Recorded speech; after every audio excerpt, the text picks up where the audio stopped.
சேலம் மாவட்டம் ஆத்தூர் அருகே உணவுக்கே வழியில்லாத 2 வயோதிக விவசாயிகளுக்கு அமலாக்கத்துறை சம்மன் அனுப்பியுள்ள விவகாரம்தான் தற்போதைய பேசுபொருள்.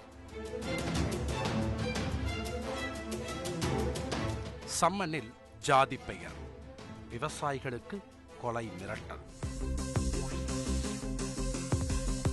பாஜக நிர்வாகியின் அராஜகம், குற்றச்சாட்டை எதிர்க்கும் பிரமுகர் என பல புதிர்களோடு சுழன்றடிக்கும் இந்த விவகாரத்தின் முழு பின்னணியை அறிந்து கொள்ள முற்பட்டோம். ஆத்தூர் அடுத்த அப்பம்மா சத்திரம் ஊராட்சிக்கு உட்பட்ட கரமடை திட்டு பகுதியைச் சேர்ந்தவர்கள் கண்ணையன், கிருஷ்ணன் சகோதரர்கள்.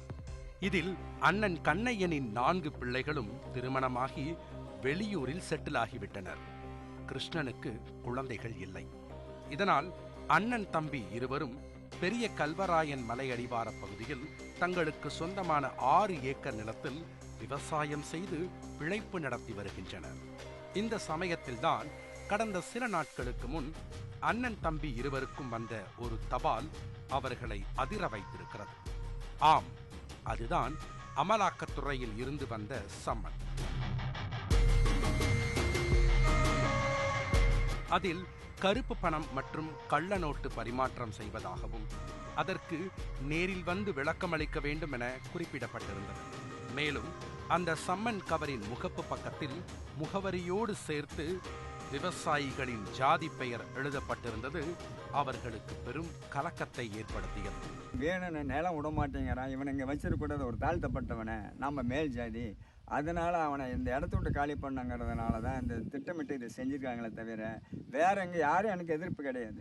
அது மட்டுமின்றி நேரில் ஆஜராகாவிட்டால் கைது செய்யப்படுவீர்கள் என்று கூறப்பட்டிருந்ததால் உடனே அந்த சம்மனில் குறிப்பிட்டிருந்த தேதியில் வழக்கறிஞருடன் சென்னை அமலாக்கத்துறை அலுவலகத்திற்கு சகோதரர்கள் இருவரும் சென்றுள்ளனர்.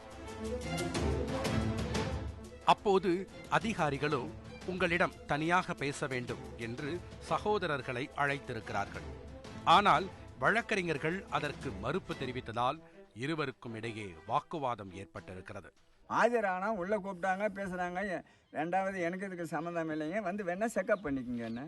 இன்னொரு முறை வர முடியாதுங்க, நீங்கள் தான் இப்போ எல்லாம் பார்த்துட்டீங்களா, திருப்பி என்னத்துக்கு எங்களை கூப்பிடுறீங்க, வந்து அவங்களுக்கு டவுட் இருந்தால் செக்அப் பண்ணிக்கங்க, வீட்டை வந்து செக்அப் பண்ணிங்க, பேங்க் பூரா செக்அப் பண்ணுங்க, ஆதார் அட்டை வாங்கிட்டீங்களா செக்அப் பண்ணுங்க அப்படின்ட்டு வந்து. இதனால் வெகுண்டெழுந்த கண்ணையனும் கிருஷ்ணனும் சென்னை டிஜிபி அலுவலகத்தில் அமலாக்கத்துறை அதிகாரிகள் மீதும் பாஜக பிரமுகர் குணசேகரன் என்பவரின் மீதும் புகார் அளித்திருக்கிறார்கள்.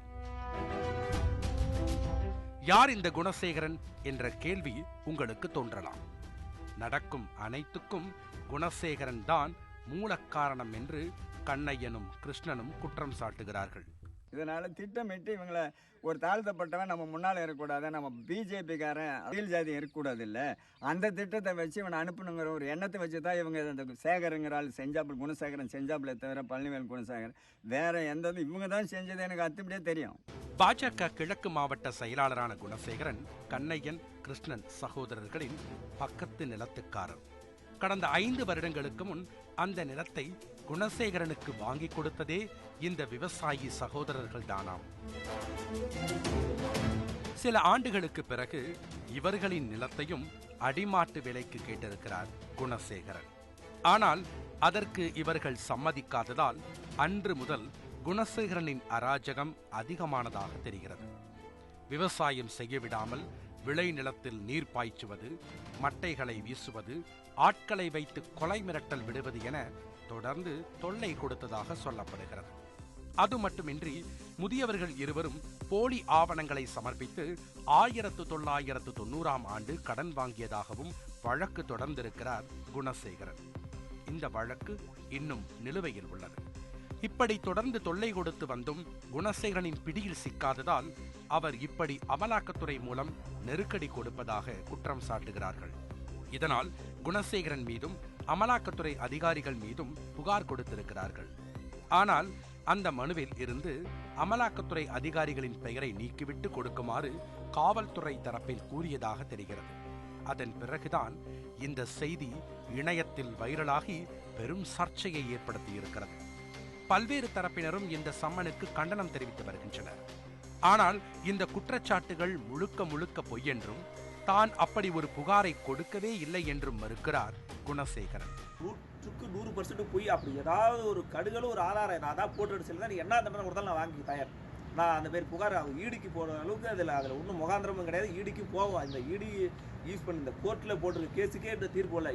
காவல்துறை அதிகாரி ஒருவருக்கும் எனக்கும் ஏற்பட்ட ஒரு தனிப்பட்ட பிரச்சனையை மனதில் கொண்டு இப்படி முதியவர்களை ஏவி புகார் கொடுக்க வைத்திருப்பதாகவும் அவர் கூறியிருக்கிறார்.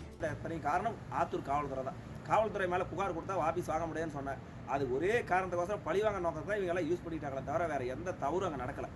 இப்படி மாறி மாறி இரண்டு தரப்பும் குற்றம் சாட்டிக் கொண்டிருக்க உண்மையில் நடந்தது என்ன என்பது போலீசாரின் முழு விசாரணைக்கு பிறகே தெரிய வரும். ஒருவேளை உணவுக்கே போராடி வரும் வயோதிகர்கள் எப்படி கள்ள நோட்டு கடத்த முடியும் என்றும் அமலாக்கத்துறை குணசேகரனுக்கு ஆதரவாக செயல்படுகிறதா என்றும் பல்வேறு தரப்பிலிருந்து கேள்விகள் எழுந்துள்ளன.